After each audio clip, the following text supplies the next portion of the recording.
Bonjour les amis, bienvenue sur Power Trade, la chaîne des stratégies d'investissement simples et efficaces. Alors, allons voir tout de suite les tableaux récapitulatifs des valeurs.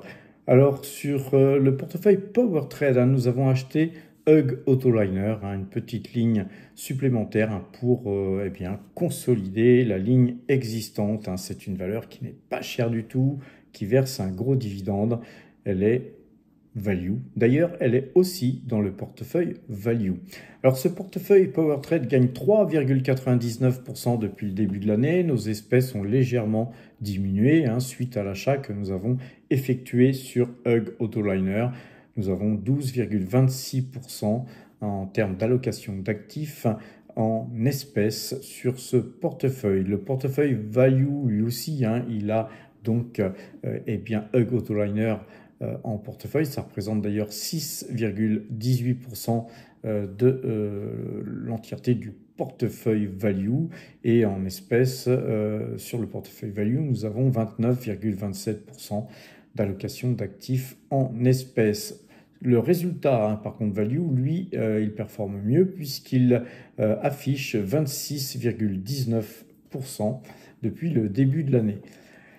Portefeuille qui performe encore mieux, c'est le portefeuille mine qui, lui, gagne 31,44% depuis le début de l'année. Voilà, bon, après, les marchés américains étant fermés, nous n'avons pas beaucoup de mouvements sur ce portefeuille, mis à part Cerabi qui a pas mal monté aujourd'hui. Alors, le portefeuille croissance, lui, il affiche 2,15% avec un portefeuille qui a 18,20% en espèces. Un petit portefeuille constitué de BYD, Taiwan Semiconductor, Palantir Technologies, L'Oréal, GTT et Alphabet. Donc un portefeuille qui est en phase de construction. Les amis, quant au portefeuille débutant, c'est celui qui performe le mieux, mais c'est un portefeuille qui tient compte de l'épargne qu'on a sur ce portefeuille. Ce n'est pas un portefeuille fixe, c'est un portefeuille sur lequel nous injectons tous nos YouTube AdSense, tout ce qu'on gagne sur YouTube, on l'injecte dans ce portefeuille débutant à but pédagogique, les amis. Donc pour nous, nos YouTube AdSense, c'est tout simplement ce qu'on gagne sur YouTube, et pour vous, c'est votre épargne. Si vous souhaitez démarrer l'aventure avec un portefeuille débutant, si vous êtes débutant, rejoignez-nous. Passez premium afin d'avoir tous les achats, toutes les ventes que je fais en temps réel sur le Discord. Allons voir à présent les graphiques. Alors en termes de graphiques sur TradingView, on va aller voir le silver. Là on est sur le graphique du silver qui se reprend de plus 1,18%. C'est une hausse somme toute très modeste par rapport à l'ampleur de la baisse qu'il y a eu toute la semaine dernière, les amis. Cependant, c'est un métal qui s'est beaucoup apprécié depuis le 7 avril.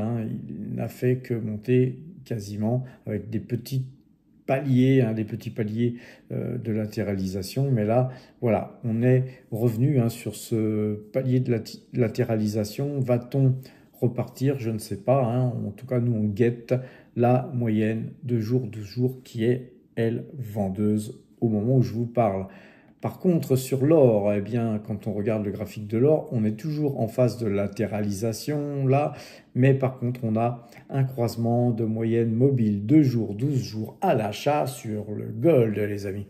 Et le Brent, toujours vendeur, avec ce petit croisement de moyenne mobile 2 jours, 12 jours, une configuration pas terrible. Par contre, vous voyez, on commence à dessiner un pattern haussier. Vous voyez que là, ici, sur ce point-là et sur ces points-là, vous voyez qu'on est en train de rebondir sur le Brent. Va-t-on vraiment rebondir ou va-t-on casser définitivement ce trend blanc? L'avenir nous le dira, mais pour l'instant, ça a l'air de tenir, malgré une baisse encore aujourd'hui qui a déclenché la moyenne de jour, 12 jours à la vente. Alors si on regarde les différents indices, les amis, vous voyez que là, le CAC 40, il fait pas le figure, signal de vente ici, on a cassé ce trend blanc qui était au demeurant premier signal d'achat ici avec plusieurs faux signaux.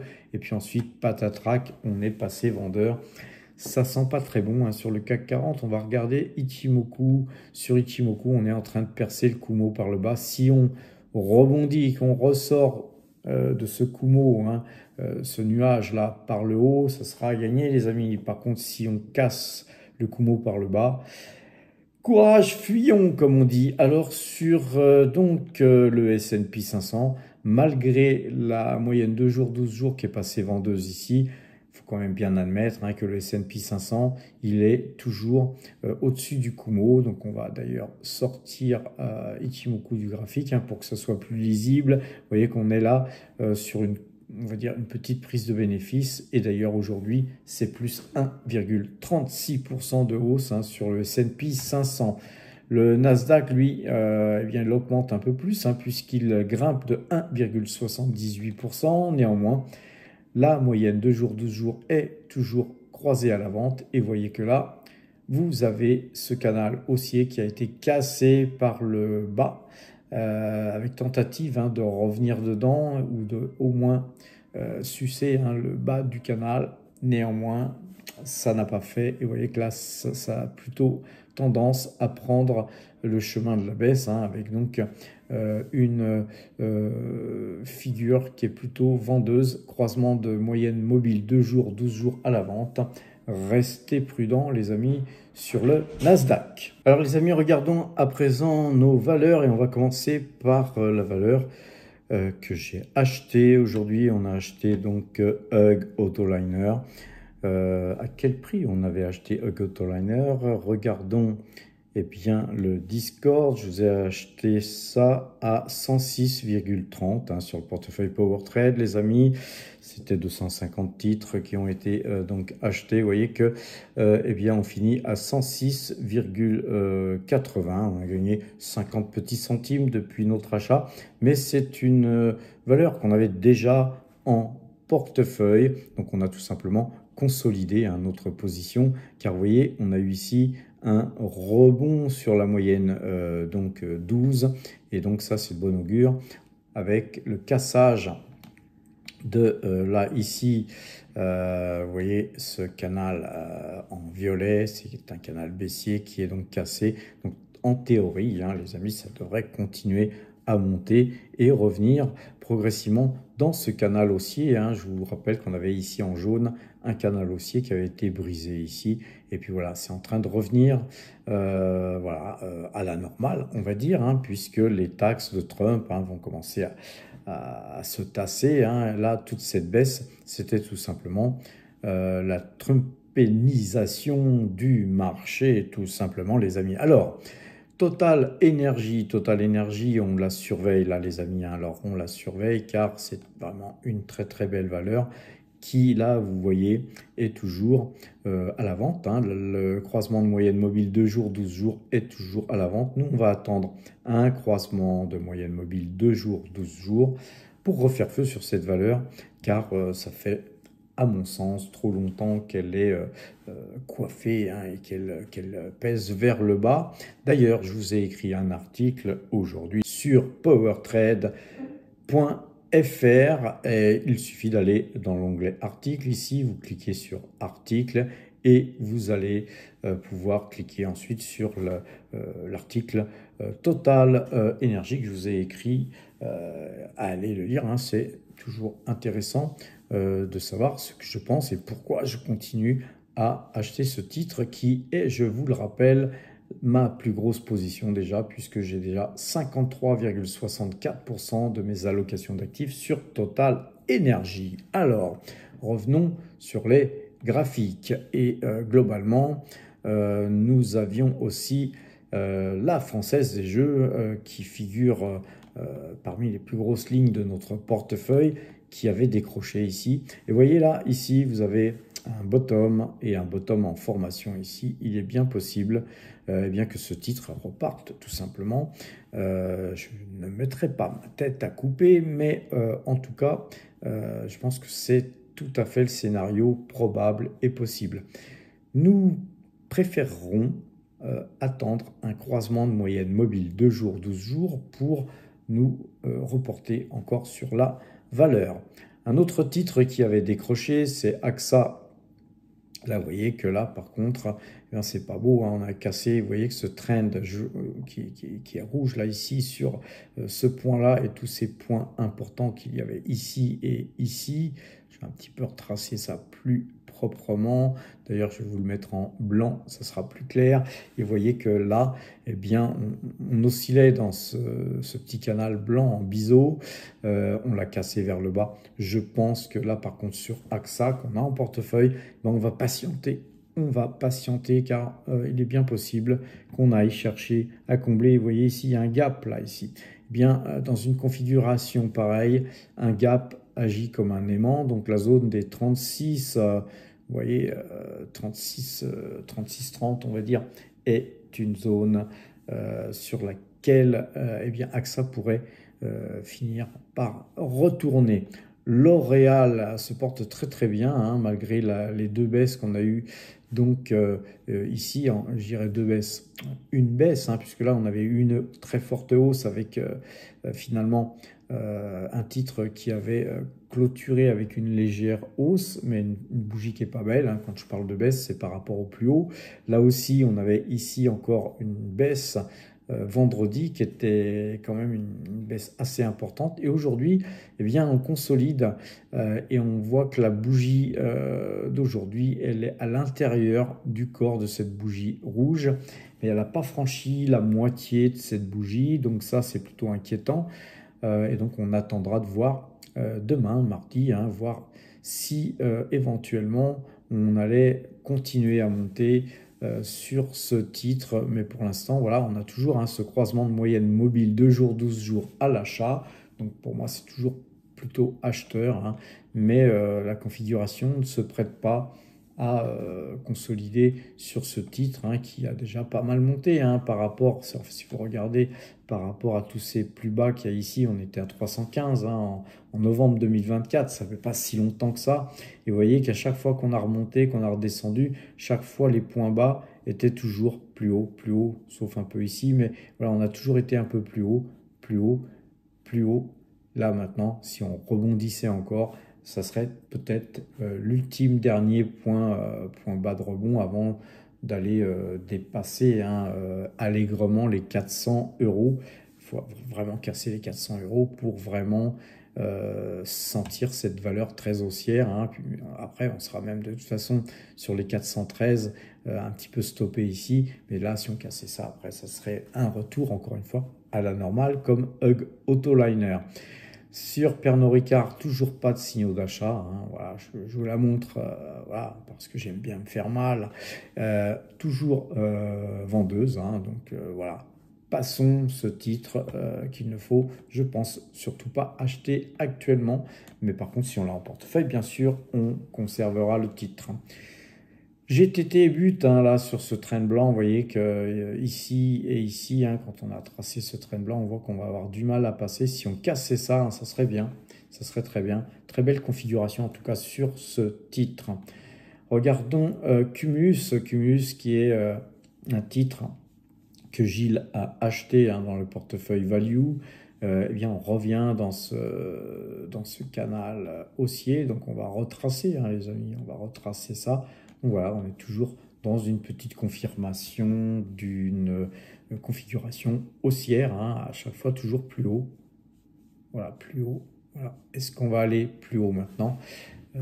L'avenir nous le dira, hein, mais je pense que c'est un titre value hein, qui mérite mieux. Voilà, je pense que voilà, si on casse les 5,80 euros sur ce titre, eh bien, on pourrait avoir des perspectives bien plus sympathiques hein, et aller voir pourquoi pas les premiers plus hauts ici à 7,60 et puis ensuite après on peut toujours se surprendre à rêver et d'aller rejoindre les ATH, l'ATH ici qui était à 15,90. Bon, pourquoi pas les amis. En tout cas, sur ce titre, moi personnellement, je tracerai, vous voyez ici, on va faire un petit peu un cas d'école.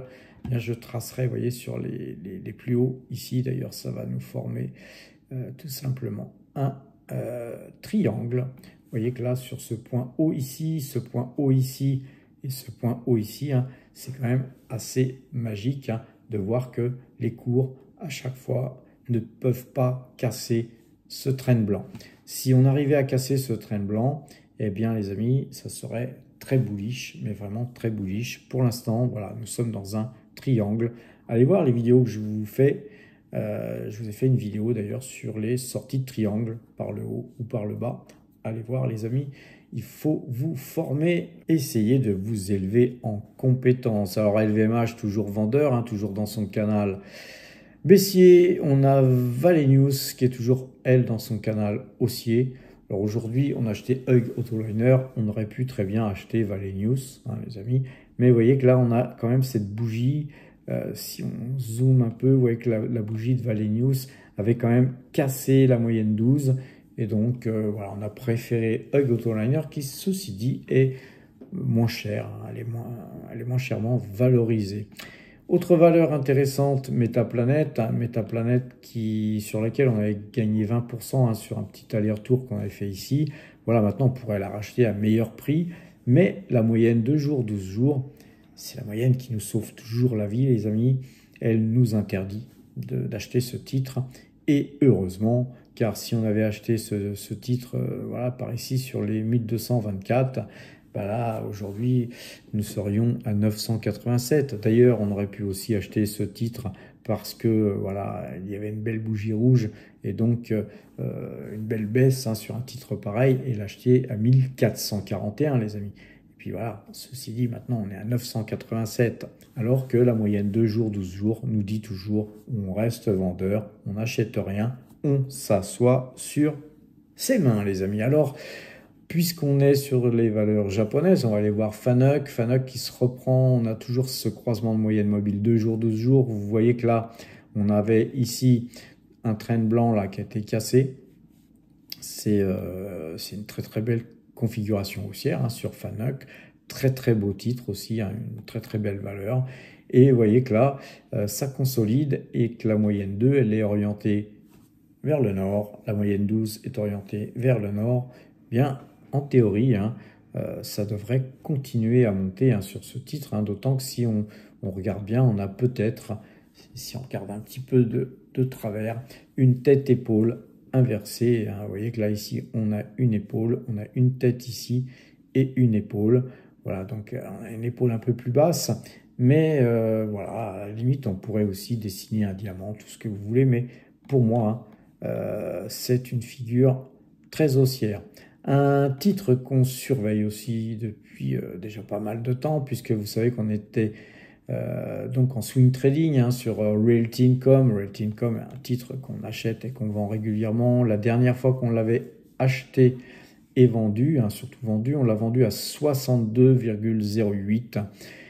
Et depuis, hein, on n'a pas souhaité acheter ce titre. Hein, à cause des taux, hein, puisqu'on n'est pas fixé, on n'est pas même encore aujourd'hui, on n'est pas encore réellement fixé sur à quelle sauce on va être mangé hein, sur les taux. Et voilà, moi j'ai plutôt l'impression que sur le moyen long terme, on va avoir plutôt des hausses de taux, à contrario de ce que beaucoup de gens pensent. Et si les taux montaient contre l'avis de Donald Trump d'ailleurs, eh bien, ça serait pas bon pour Realty Income. Par contre, si les taux, enfin si la Banque centrale américaine baissait les taux, eh bien effectivement, Realty Income en profiterait. Et là, vous voyez ce trend blanc, eh bien nous le surveillons. Hein. Si cassure il y avait, eh bien on reviendrait de toute façon moins cher que nous avions vendu à 62,08. Néanmoins, c'est une valeur qui, je vous le rappelle, verse un dividende mensuel, c'est-à-dire que tous les mois, il y a du pognon qui tombe. Bien, depuis qu'on a vendu, hein, c'est-à-dire depuis septembre, voilà, donc septembre, octobre, novembre, décembre et les 6 mois hein, qui viennent de passer, ça nous fait 10 mois sans dividende, hein, pratiquement un an sans dividende. Donc vous voyez que même si on revenait à bon compte, bon an, mal an, on ferait mieux, hein, mais on ne ferait pas beaucoup mieux. Donc voilà, ce qu'on espère, c'est que ce titre va se traîner et que la cassure se fera le plus bas possible pour que nous puissions mériter le fait d'avoir fait du swing trading gagnant en vendant à 62,08. Palantir, on va pas regarder trop de valeur, hein, car voilà, il va commencer à se faire tard. J'ai pas envie de faire une vidéo qui va s'éterniser aujourd'hui, les amis. Vous voyez que Palantir est en train de repartir là ici, toujours acheteur, moyenne 2 jours, 12 jours à l'achat. On est revenu au-dessus de ce train blanc. Donc vous savez qu'en dessous de ce train blanc, plutôt vendeur. Et là, on n'est pas resté longtemps à la vente, hein, on est toujours acheteur. Et nous, on a conservé la valeur puisque la moyenne 2,12 n'avait pas vendu et que de toute façon, on n'avait pas de bénéfice. Et donc, on aurait bien sûr conservé. Alors, Google, Alphabet, les amis. Alphabet, toujours dans son canal haussier. On a légèrement cassé ici, donc on va quand même le retracer. Vous voyez que là, on va vérifier qu'on est bien en clôture. Et en clôture, nous avons eh bien, toujours pas de signal d'achat, hein, là sur Alphabet. Nous, on va attendre demain. Il est possible que demain, si signal d'achat il y avait sur Alphabet, eh bien, nous faisions un petit achat. Hein. Je vous ai dit que voilà, je pense qu'il est peut-être temps de remettre un petit peu des billes dans la machine, hein, les amis, dans le dollar. Alors, sur Taiwan Semiconductor, c'est toujours vendeur, là. On a eu une prise de bénéfice, même si ça monte aujourd'hui de 1,27%. C'est pas bien clair, tout ça. Et le croisement de moyenne mobile 2 jours, 12 jours étant croisé à la vente, on ne fait rien, les amis, mais on conserve, nous, notre position encore quelques temps. Peut-être que si éventuellement, si ce titre baissait beaucoup, hein, beaucoup plus bas que ces 2 points bas ici, on reverrait notre position. Mais là, j'ai plutôt l'impression que ça va plutôt croiser vers le haut. Et enfin, pour terminer, les amis, Tesla. Hein, Tesla, vous savez ce que j'en pense. Moi, je préfère BYD, les amis, au moment présent. Et Tesla est toujours dans sa configuration baissière. Vous voyez qu'à chaque fois, on fait plus bas, plus bas, plus bas, plus bas. Et chaque fois qu'on rebondit, hein, on va plus bas.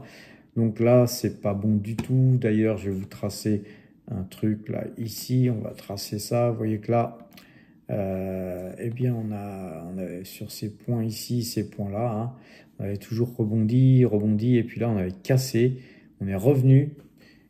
Si on recasse une deuxième fois, les amis, eh bien, en théorie, c'est direction le sud. Ça tombe bien, c'est les vacances. En tout cas, méfiance, hein, sur Tesla, les amis. C'est un titre que je juge encore cher par rapport à ce que délivre le titre actuellement et puis par rapport aussi à l'environnement concurrentiel, hein, notamment avec BYD, mais pas seulement BYD, hein, toute l'industrie automobile électrique chinoise. Sur ces bonnes paroles, les amis, n'oubliez pas, passez premium, passez pro, hein, si vous voulez progresser, si vous voulez vous élever en compétences, si vous voulez converser avec des gens qui font comme vous de la bourse, qui veulent investir, qui investissent. Portez-vous bien et à demain!